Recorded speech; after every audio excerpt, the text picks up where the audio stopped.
এই প্রদীপ বাবু সুভাষ বাবুদের আত্মারা যেগুলো ঘুরে বেড়াচ্ছে, আমি এখানকার রক্ষিত সাহেব, দীপ্তিমান সাহেব এবং প্রণব ঘোষ সাহেবকে বলবো এই আত্মাগুলোকে প্রয়োজনে আরো একটু গঙ্গা জল দিয়ে শুদ্ধ করবেন। ইউনিয়ন করার নামে বিগত দিনে যা ঘটেছে আপনারা তা ঘটাবেন না। তৃণমূল জামানা চলে গেলেও এখনো প্রদীপ বাবু ও সুভাষ বাবুদের আত্মারা দক্ষিণবঙ্গ রাষ্ট্রীয় পরিবহন সংস্থার দুর্গাপুরের ডিপোগুলোতে ঘোরাঘুরি করছে। দুর্গাপুর স্টেশনে সরকারি শীততাপ নিয়ন্ত্রিত টাউন সার্ভিস বাসের উদ্বোধনের মঞ্চ থেকে বিস্ফোরক মন্তব্য দুর্গাপুর পূর্বের বিজেপি বিধায়ক চন্দ্রশেখর বন্দ্যোপাধ্যায়ের। মঞ্চে থাকা দক্ষিণবঙ্গ রাষ্ট্রীয় পরিবহন সংস্থা দুর্গাপুরের আধিকারিকদের বিজেপি বিধায়ক চন্দ্রশেখর বন্দ্যোপাধ্যায় বলেন, প্রয়োজনে রাজ্যের প্রাক্তন মন্ত্রী ও সংস্থার প্রাক্তন চেয়ারম্যানের আত্মারা যারা ঘুরে বেড়াচ্ছেন তাদের গঙ্গা জল দিয়ে শুদ্ধ করুন, তৃণমূল জামানার পাপমুক্ত করুন সরকারি এই পরিবহন সংস্থাকে। তারাও এই কাজে কোনোদিন হস্তক্ষেপ করেননি। আর ভাতার থেকে আসা একজন চেয়ারম্যান ছিলেন, প্রাক্তন বিধায়ক, সারা দিন এখানে সেলের গেস্ট হাউসে বসে আড্ডা মারতেন, গল্প করতেন। কোনোদিন দুর্গাপুরের কল্যাণে এসবিএসটিসি কে নিয়ে কাজ করেননি সুভাষ মণ্ডলরা।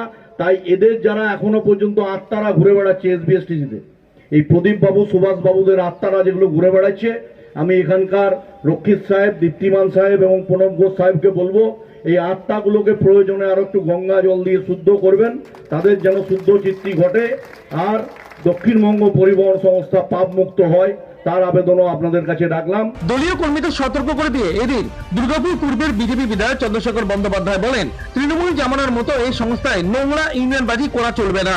যদি কেউ দাদাগিরি করার চেষ্টা করেন বা পরিবেশকে নষ্ট করার চক্রান্ত করেন তাহলে সরকারের ভাবমূর্তি রক্ষা করার দায়িত্ব থেকে তিনিও পাল্টা ব্যবস্থা নেবেন যারা এই চক্রান্তকারী।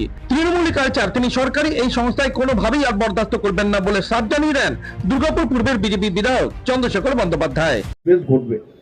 আমার দক্ষিণবঙ্গ পরিবহন সংস্থা যারা নেতৃত্ব দেন, মধুদা, তারকদা, অনুপদা, টোটনদা, বাপ্পাদা, বান্টি, অচিন্তরা সহ, তাদের কাছে আবেদন থাকবে আমাদের আধিকারিকদের সাথে সহযোগিতার মধ্য দিয়ে এই পরিবহন ব্যবস্থাকে আপনারা সচল রাখবেন। ইউনিয়ন করার নামে বিগত দিনে যা ঘটেছে আপনারা তা ঘটাবেন না, এটাই আপনাদের কাছে আবেদন থাকবে। কারণ দক্ষিণবঙ্গ পরিবহন সংস্থা হচ্ছে আমার সরকারের মুখ, যা হচ্ছে আগামী দিন এখানে যা দেখেছি। রাজ্য সরকার মানুষের স্বার্থে কাজ করছে, সুশাসন প্রতিষ্ঠিত হয়েছে এই বঙ্গে, কোনো দুর্নীতি বা অন্যায়ের সাথে আপোষ করা হবে না বলে সরকারি অনুষ্ঠানের মঞ্চ থেকে সাফ জানিয়ে দেন দুর্গাপুর পূর্বের বিজেপি বিধায়ক। দুর্গাপুর থেকে অনুরাধা সেনগুপ্তের রিপোর্ট, খাঁটি খবর।